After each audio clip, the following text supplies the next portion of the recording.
जय श्री कृष्ण दोस्तों, आप सभी लोगों का स्वागत है हमारे YouTube चैनल पे।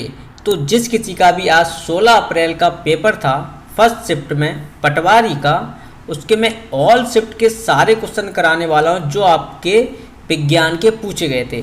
जितने भी विज्ञान के क्वेश्चन पूछे गए, जितना भी मुझे डाटा मिला है लड़कों से, उतने मैं क्वेश्चन आपको यहाँ पे कराने वाला हूँ। और किस तरह का पेपर आया है, लोगों ने बताया कि पेपर इजी था और कुछ क्वेश्चन इतने टफ थे कि लोगों से बन ही नहीं रहे थे। ठीक है, तो वो आप सारे क्वेश्चन देख लेना और आप इन क्वेश्चनों को अगली शिफ्ट में जिनका आने वाला पेपर है वो लोग इन क्वेश्चनों को जरूर लगा के जाएं, क्योंकि इन्हीं क्वेश्चनों में से आपके अगली शिफ्ट में क्वेश्चन रिपीट होंगे। कुछ क्वेश्चन आपको इन्हीं शिफ्ट में से मिल जाएंगे, जो कठिन होंगे वो आपसे नहीं बनेंगे, तो आप इनको करके जाना, शायद इन्हीं में से आपके क्वेश्चन बन जाएं। दोस्तों, अगर आपने मेरे यूट्यूब चैनल को सब्सक्राइब नहीं किया है तो प्लीज़ सब्सक्राइब कर लें। कोई भी काम करने में बहुत मेहनत लगती है, कंटेंट बनाने में मेहनत लगती है, दोस्तों से क्वेश्चन पूछने पड़ते हैं, फिर उसको लाने पड़ते हैं, फिर आपको देने पड़ते हैं। तो प्लीज़ चैनल को सब्सक्राइब करें। ओके, हम बढ़ते हैं अपने पहले क्वेश्चन की तरफ। तो हमारा जो फर्स्ट क्वेश्चन है, फर्स्ट क्वेश्चन क्या कहता है, अति सूक्ष्म कणों की गति और उनके अंतर संबंधों का अध्ययन क्या कहलाता है। तो इसका आंसर होगा क्वांटम यांत्रिकी। ठीक है, हम चलते हैं अपने अगले क्वेश्चन पे। वह राशि जो योग के त्रिभुज नियम का पालन करती है कहलाती है। तो इसका आंसर होगा सदिश राशि। ठीक है, हम चलते हैं अपने अगले क्वेश्चन पे। उससे पहले आपको एक सूचना दे देता हूँ। अगर आप लोग मेरे टेलीग्राम ग्रुप पे नहीं जुड़े हैं तो प्लीज़ जुड़ जाइए। उससे होगा फ़ायदा आपको ये कि हम जो भी स्ट्रेटजी आपके एग्ज़ाम की होती है वो सारी हम बताते हैं। आप कमेंट में कर सकते हैं, टेलीग्राम ग्रुप में आप हम सीधे बात कर सकते हैं कि सर मुझे व्यापम की सारी स्ट्रेटजी बताइए, ग्रुप 4 की, जेल पैरी, फॉरेस्ट गार्ड, ठीक है, वर्ग 2, वर्ग 3, सारी strategy, SSC MTS, CGL, CHSL, सारी स्ट्रेटजी बताता हूँ, सारी PDF प्रोवाइड कराता हूँ, GK इंग्लिश सबकी PDF देता हूँ। आप जो बोलेंगे उसकी PDF आपको वहाँ पे मिल जाएगी। ठीक है, तो प्लीज़ आप लोग हमारे टेलीग्राम ग्रुप से जुड़ें और आप हमारे एक सदस्य बन जाएंगे टेलीग्राम पे जुड़ के। तो हम बढ़ते हैं अपने अगले क्वेश्चन की तरफ।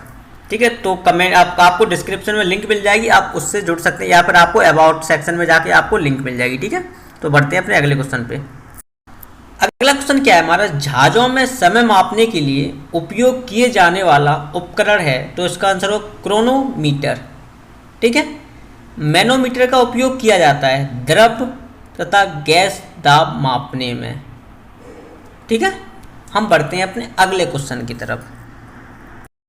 अगला क्वेश्चन क्या है हमारा, एक अश्व शक्ति किसके बराबर होती है। तो इसका आंसर होगा 746 वाट के बराबर होती है। ठीक है, हम बढ़ते हैं अपने अगले क्वेश्चन की तरफ। न्यूटन का गति का प्रथम नियम किस नियम को परिभाषित करता है। तो इसका आंसर होगा जड़त्व को परिभाषित करता है। ठीक है, हम चलते हैं अपने अगले क्वेश्चन पे।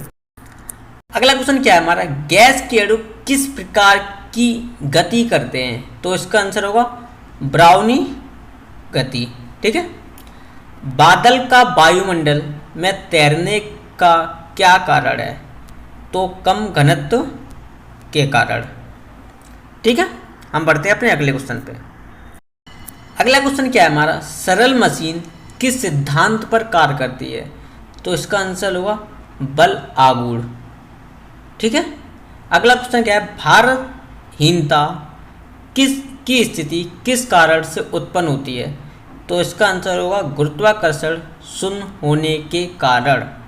ओके, अगले क्वेश्चन पे, पृथ्वी पर पलायन वेग का मान कितना होता है। तो इसका आंसर होगा 11.2 किलोमीटर।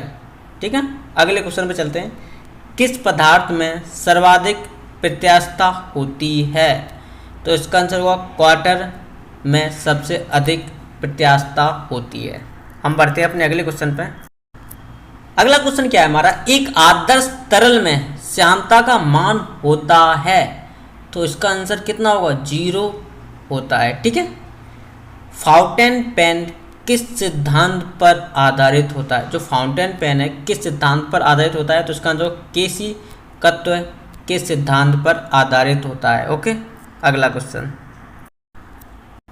क्या है, विद्युत चुंबकीय तरंगें किस प्रकार से उत्पन्न होती हैं। तो इसका आंसर होगा त्वरित आवेश के आधार पर उत्पन्न होती हैं। ठीक है। हीरा की अशुद्धि का पता लगाने के लिए कौन सी किरण का उपयोग किया जाता है? तो इसका आंसर होगा एक्स किरण का उपयोग किया जाता है। ठीक है, हम बढ़ते हैं अपने अगले क्वेश्चन पे। अगला क्वेश्चन क्या है हमारा, टीवी रिमोट में किस प्रकार की तरंगों का उपयोग किया जाता है? तो इसका आंसर होगा अवरक्त तरंगों का उपयोग किया जाता है। ठीक है। अगला क्वेश्चन, आंतों के रोग के लिए किस तरंगों का उपयोग किया जाता है? आंतों के रोग के लिए किस तरंगों का उपयोग किया जाता है? तो इसका आंसर होगा एक्स किरणों का किया जाता है। अगला क्वेश्चन क्या है हमारा, राडार में किस प्रकार की तरंग का उपयोग किया जाता है? राडार में किस प्रकार की तरंग का उपयोग किया जाता है? तो इसका आंसर रेडियो तरंग का उपयोग किया जाता है। अगला क्वेश्चन है, CGM सामान्य ताप पर किस अवस्था में पाया जाता है? सामान्य ताप पर किस अवस्था में पाया? तो इसका आंसर होगा द्रव अवस्था में पाया जाता है। ओके।